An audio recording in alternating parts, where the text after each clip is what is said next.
Hello dear students, how are you? I think all of you are fine. Myself Joshiteli welcomes you in virtual video class of TYB English for Communication. Friends, we are discussing on model number 6 A, note making and note taking. Okay. In last two videos we completed discussion on note taking and methods of note taking. In those videos,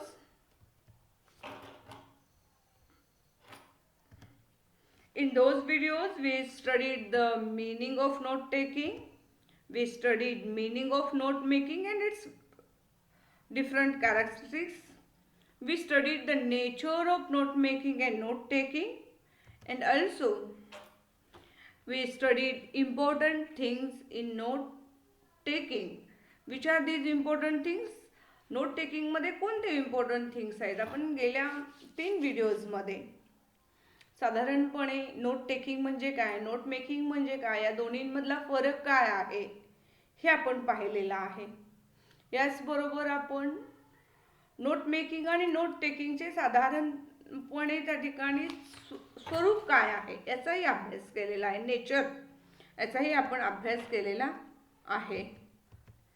so याच्यानंतर आपण note टेकिंगमध्ये ज्या महत्त्वाच्या important things in note taking कुठले आहेत important things, defining the purpose. Note taking करण्यापूर्वी आपण का note taking करतो आहोत, कशासाठी करतो आहोत, ह्याचा एक उद्देश, त्याच्या पाठीमागचा हेतू या ठिकाणी आपण निश्चित केलं पाहिजे.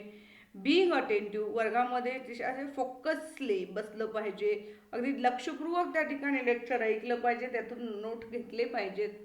रिलेटिंग टू सिलेबस, अगदी लेक्चर चालू आहे तो सिलेबसशी निगडीत असेल तरच नोट टेकिंग केलं पाहिजे. थोडंसं कुठंतरी एक्स्ट्रा नॉलेज देण्याच्या उद्देशाने थोडंसं सिलेबसच्या बाहेर असेल तर त्या ठिकाणी आपण नोट्स घेताना काळजीपूर्वक घेणं अपेक्षित आहे. मेकिंग इट मेमोरेबल, जे आपण नोट्स घेतो ते मेमोरेबल झाले पाहिजेत, म्हणजे पाहता क्षणी आपल्याला यात मी काय लिहिलं हे आठवलं पाहिजे. बिंग लॉजिकल, ते नोट घेताना त्यांचे जे पॉईंट आपण नोट करणार, note should be in logical order. Being objective, do not reflect the personal references about particular topic or person in note taking. Note taking करत असताना आपण एखाद्या व्यक्तीबद्दल, एखाद्या टॉपिकबद्दल आपल्या स्वतःची पसंती किंवा आवड हा बाजूला ठेवला पाहिजे. फ्लेक्झिबल असलं पाहिजे. अर्थात काय आहे की बिंग फ्लेक्झिबल त्या ठिकाणी असलं पाहिजे. आता you have to adopt the different teaching styles of different teachers. सर्व शिक्षकांचे वेगवेगळ्या पद्धती असतात, अगदी सविस्तर आपण यावर चर्चा केलेली आहे आणि त्या आपण मान्य केल्या पाहिजेत. पुढचा महत्त्वाचा मुद्दा आहे आस्किंग क्वेश्चन्स. आपल्या मनामध्ये काही शंका असतील, if you have any doubts you have to ask the doubts or the questions, your queries to this teachers or the lecturers. And work with collaboration. Collaboration करून वर्क करणं, काम करणं, नोट टेकिंग करणं हे महत्त्वाचं आहे. कोलॅबरेशनमध्ये झालेले वर्क हे केव्हाही चांगलं आहे. एकापेक्षा जास्त डोके एकत्र आले की छान होतं कुठलंही काम असं म्हटलं जातं. त्या पद्धतीनं आपण आपल्या मित्रांसोबत, आपल्या क्लासमेट्ससोबत एकत्र येऊन त्या ठिकाणी स्टडी करणं अपेक्षित आहे. Being brief in a short but sweet असं त्या ठिकाणी आपलं नोट टेकिंग असणं अपेक्षित आहे. इथून पुढे आपण पुन्हा we studied methods for note taking. Note टेकिंगचे 2 पद्धती आपण अभ्यासल्या. एक आउटलाईन मेथड, ज्यामध्ये मेन टॉपिक, सब टॉपिक आणि एक्सप्लेनेशन अशा पद्धतीने आपण जात असतो. आणि दुसरी मेथड आहे ती कोरोनल नोट टेकिंग मेथड, ज्यामध्ये आपल्या एकूण पेजच्या 3 भागांमध्ये डिव्हायडेशन केलं जातं. उभ्या कॉलममध्ये आपण या ठिकाणी जो मोठा ब्लँक एरिया आहे, जो पिंक आपल्यासमोर दिसतो, त्यामध्ये आपण लेक्चरच्या वेळी नोट्स घेतो. उभ्या कॉलममध्ये फर्स्ट सेकंड रीडिंगमध्ये जे नोट्स पुन्हा आपण वाचतो त्यावेळी आपल्याला जे महत्त्वाचे मुद्दे वाटतात किंवा काही पॉईंट्स वाटतात, काही प्रश्न असतात, काही डायग्राम्स असतात, ते लिहायचे असतात आफ्टर क्लास ड्युरिंग रिव्ह्यू. आणि पुन्हा खाली एक या ठिकाणी पट्टा दिसतो आपल्याला, समरी कॉलम म्हणून एक कॉलम दिसतात. या ठिकाणी आपल्याला महत्त्वाची आयडियाज आणि शॉर्टमध्ये समरी त्या ठिकाणी द्यायची असते थोडक्यात. तर या पद्धतीनं 3 भागांमध्ये विभागलेलं हे कोरोनल नोट टेकिंग मेथड आहे. हे सुद्धा आपण अभ्यासलेलं आहे आणि याचं एक एक्झाम्पल सुद्धा लास्ट पिरियडला आपण बघितलेलं आहे. So let's turn towards next points in our textbook, that is note making. Note taking आपण सविस्तर बघितलं, त्याहून सविस्तर आपल्याला बघायचं आहे नोट मेकिंग. कारण नोट टेकिंगपेक्षा नोट मेकिंग करत असताना खूप त्या ठिकाणी कसरत करावी लागते, हार्ड वर्क या ठिकाणी नोट मेकिंगसाठी करावं लागतं. So let's turn towards our next point or next part of this unit, note making. We will learn note making in detail. Okay, you have some points in screen वर आपल्याला काही मुद्दे दिसत आहेत नोट मेकिंगच्या संदर्भामध्ये. Note making is independent activity. Note making हे स्वतंत्र असं काम आहे ज्यामध्ये दुसऱ्या कुणाचेही किंवा कसं असतं, हे स्वतंत्र म्हणण्याच्या पाठीमागं कारण काय आहे बघा. जेव्हा आपण नोट टेकिंग शिकलं तर नोट टेकिंग करत असताना note taker is a part of classroom और अ कॉन्फरन्स ऑर द सेमिनार. त्यातला एक तो भाग असतो. असे अनेक जण नोट घेत असतात आणि एखादा व्यक्ती आपल्यासमोर त्या ठिकाणी विषय प्रेझेंट करत असतो. मात्र नोट मेकिंगमध्ये आपल्याला स्वतःला रिसोर्सेस शोधून काढावे लागतात आणि त्यानंतर त्यामधून आपल्याला नोट मेक करावे, म्हणजे नोट लिहावे लागतात किंवा नोट्स काढावे लागतात. So note taking is an interactive activity. Participant म्हणून त्या ठिकाणी दोन लोकांमध्ये शिक्षक आणि सर्व विद्यार्थी यांच्यामध्ये इंटरॅक्शन होत असतो. So note taking is called as a interactive activity. On the other hand note making is independent activity which based on the individual reading. आणि ही नोट मेकिंग ही जी संकल्पना आहे टोटली इंडिव्हिज्युअल रीडिंगवर बेस्ड आहे आणि हे इंडिव्हिज्युअल रीडिंगसुद्धा कंट्रोल करण्याचं काम हे रीडरचं असतं. For example time of reading, speed of reading, place of reading, all these things are controlled by the reader only. यामध्ये दुसऱ्या कोणत्याही लोकांचा त्या ठिकाणी समावेश होत नाही. बरोबर आहे ना. रीडर हा ठरवतो की मला किती वेळ वाचायचा आहे, माझी कॅपॅसिटी काय आहे वाचत बसण्याची, मला वाचण्यासाठी किती मिनिटामध्ये किती मी वाचू शकेल, स्पीड काय असावा, सावकाश वाचायचं आहे त्या ठिकाणी, मध्यम गतीनं वाचायचं आहे का वेगानं अगदी रॅपिडली त्या ठिकाणी रीड करायचं आहे, हे ठरवण्याचा अधिकार सुद्धा त्या ठिकाणी रीडरचा राहतो किंवा त्याचा कंट्रोल रीडरचं राहतं. प्लेस ऑफ रीडिंग, कुठे बसून वाचायचं, स्टडी रूमला बसायचं, लायब्ररीत बसून वाचायचं की आपल्या घरामध्ये बसून वाचायचं, एखाद्या बेडरूममध्ये वाचायचं, एखाद्या टेरेसवर जाऊन वाचायचं, एखाद्या शेतात जाऊन आपल्याला वाचायचं आहे, देवळात बसून वाचायचं आहे की माळावर बसून वाचायचं आहे, wherever you watch. Reader have a choice of time, speed and place. So reader is the all these three things, time, speed and place of reading is under the control of reader. The next thing is that various ways and techniques are available for making notes. There are various ways. make notes कसे काढायचे, तयार कसे करायचे, यासाठी अनेक techniques आज available आहेत आणि हे अवेलेबल टेक्निक्सचा आपण पुरेपूर फायदा घेता आला पाहिजे. आणि हे टेक्निक्स काय आहेत, वेरियस मेथड्स काय आहेत, हे आपण नंतर बघणार आहोत. बट इक्वली सुटेबल, ते सुटेबल अशी मेथड, सुटेबल अशा ठिकाणी आपण यूज करणं सुद्धा तितकंच महत्त्वाचं आहे. Reader may choose the style or the technique. रीडरला त्या ठिकाणी वाचन करण्याची एक स्टाईल कुठली वापरावी. स्टाईल या अर्थानं येतं सायलेंट रीडिंग करायचं आहे, लाऊड रीडिंग करायचं आहे की आणखीन काही मनातल्या मनात वाचायचं आहे, हे सुद्धा ठरवण्याचा अधिकार किंवा तो चूज करण्याचा अधिकार रीडरकडे असतो, हे आपण विसरायला नको. Okay. Know the next thing is that important things in note making. जसं आपण नोट टेकिंगमध्ये काही महत्त्वाचे मुद्दे बघितलेत, त्याच पद्धतीनं नोट मेकिंगमध्ये सुद्धा काही महत्त्वाचे मुद्दे आहेत. यामध्ये बघा 5 मुद्दे महत्त्वाचे आहेत. Finding the reliable sources, reading for comprehension, integrating the points, focusing on relevance and increasing readability, right? These are 5 points. But what is mean by the finding the reliable sources? Sources, you know that. जे आपल्याला आता note मेकिंगच्या note टेकिंगच्या संदर्भामध्ये आपण बोलत असताना note मेकिंगच्या संदर्भात ज्यावेळी बोलतो आणि सोर्सेस म्हणतो त्यावेळेला सोर्सेस काय असू शकतात? बुक्स, बुक्समध्ये text book, reference book, or they may be guides, such a things, हे सोर्सेस असू शकतात. आजच्या काळामध्ये काय त्या ठिकाणी आपल्यासारख्या आत्ता जो आपण यूट्यूब व्हिडिओ बघताय तो सुद्धा एक स्टडी सोर्स आहे, नोट मेकिंगचा सोर्स आहे. काही ऑनलाईन मटेरियल्स अवेलेबल असतात ते सुद्धा सोर्सेस आहेत. So here is one thing is very important, that the process of studying any subject, process आपली काय असावी. Most of the students tend to copy the notebooks given by their seniors. बरेच विद्यार्थ्यांचं कसं होतं की आपल्यापेक्षा सिनियर विद्यार्थी जे असतात, पुढच्या वर्षाचे विद्यार्थी मागच्या वर्षाच्या विद्यार्थ्यांना आपले नोट्स प्रोव्हाइड करतात आणि ते नोट्स घेऊन अभ्यास करण्याची काहींना सवय असते.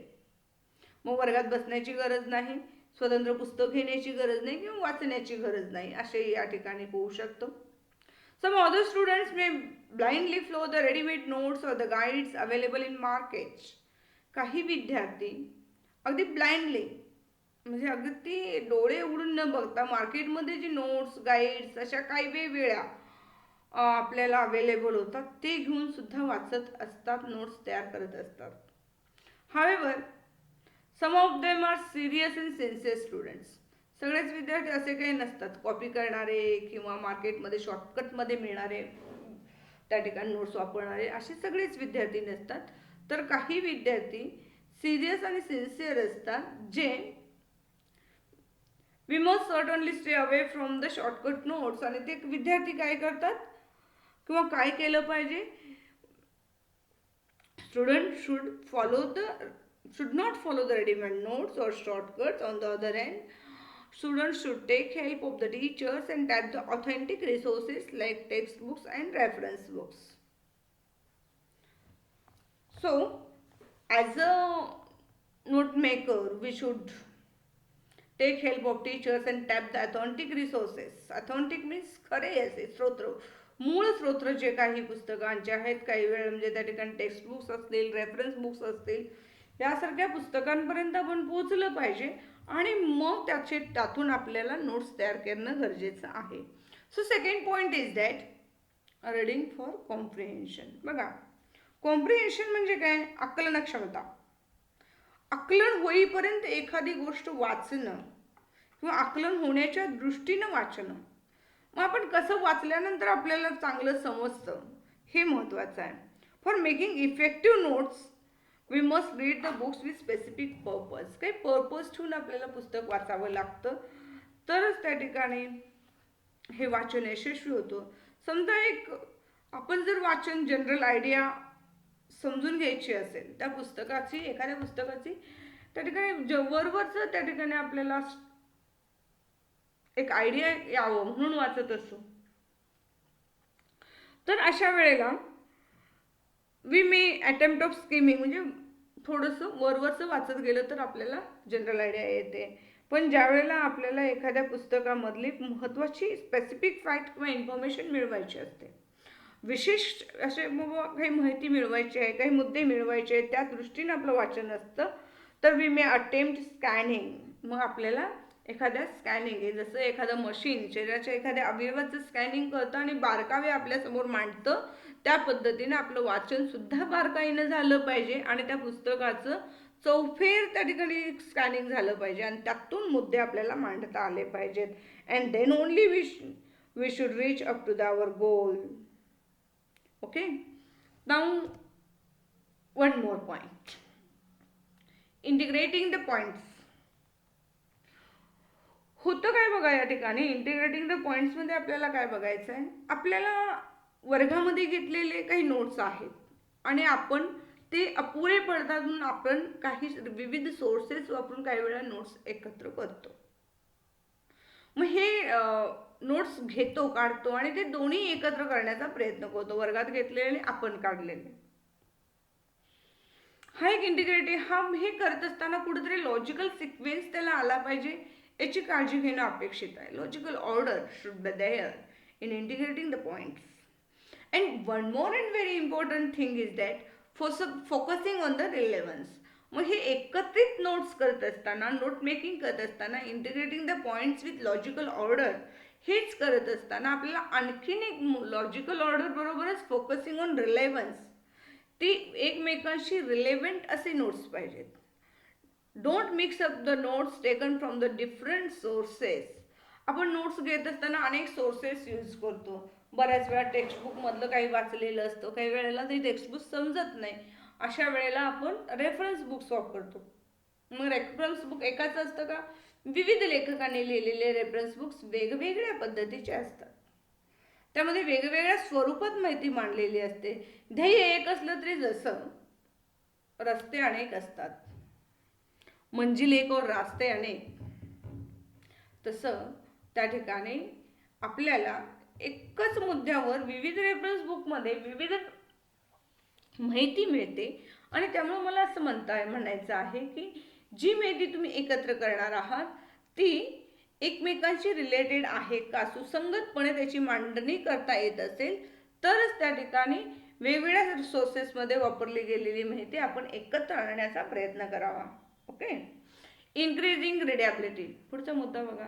इन्क्रीजिंग रिडॅबिलिटी म्हणजेच काय? वाचनाचा त्या ठिकाणी जो प्रवास आहे, वाचन क्षमता जी आहे थोडक्यात ती वाढवणं आवश्यक आहे. आणि नोट मेकिंगमध्ये हा आस्पेक्ट खूप महत्त्वाचा आहे. वाचल्याशिवाय नोट्स काढता येत नाहीत.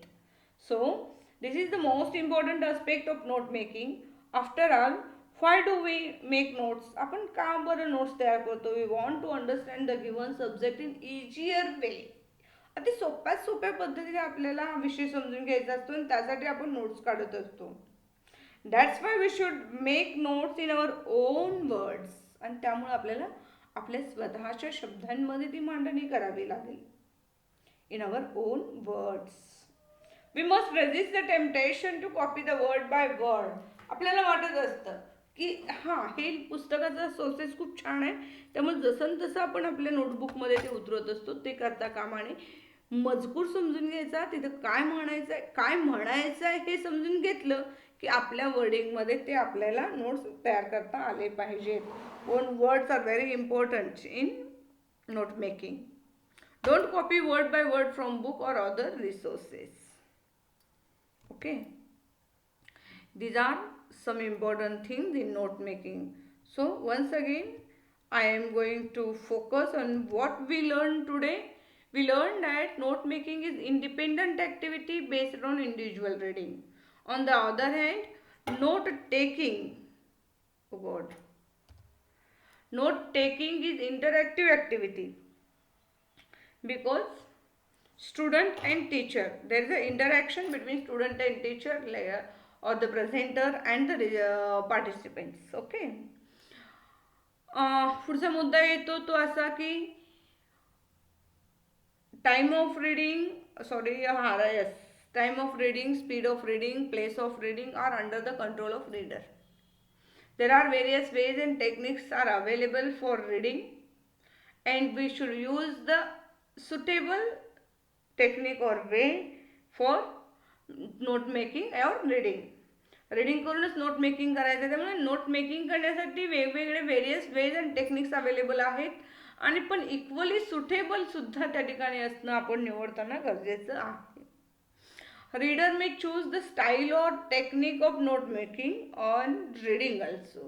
रीडिंगचं सुद्धा त्या ठिकाणी रीडर हा स्टाईल किंवा टेक्निक यूज करू शकतो वेगवेगळी, किंवा तो नोट मेकिंगसाठी सुद्धा जे स्टाईल्स आणि टेक्निक्स आहेत त्यांचा योग्य पद्धतीने वापर करू शकतो.